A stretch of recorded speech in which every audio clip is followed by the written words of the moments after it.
house building is one issue, but being able to actually afford to buy a house is not just as simple as, oh, there's not enough houses available.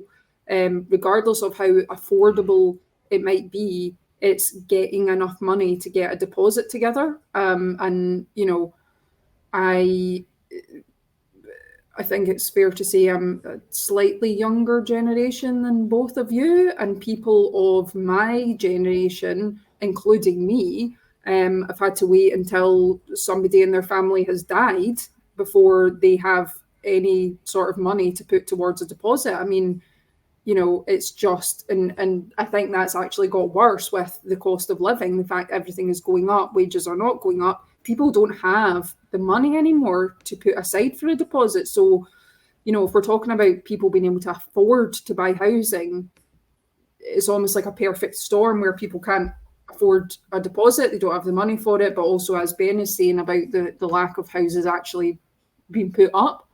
That's my two cents. Do you know what I think, Hannah, as well?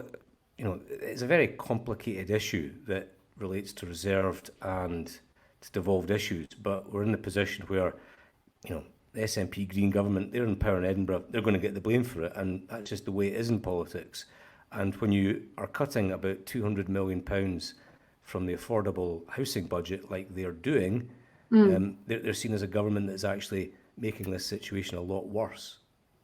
Yeah, I mean, I would say that you're right, they are going to get the blame for it anyway, and whether, you know, that's completely fair or not, but I do think that cutting that amount of money from the budget is you know, quite clearly not going to help. Not going to help the problem. You know, but then there's a bigger issue also of the fact that there's absolutely no money for anything. It's important we look at the facts. Why? Douglas Ross is sounding pretty scared. I believe in independence. And he clapped like a seal.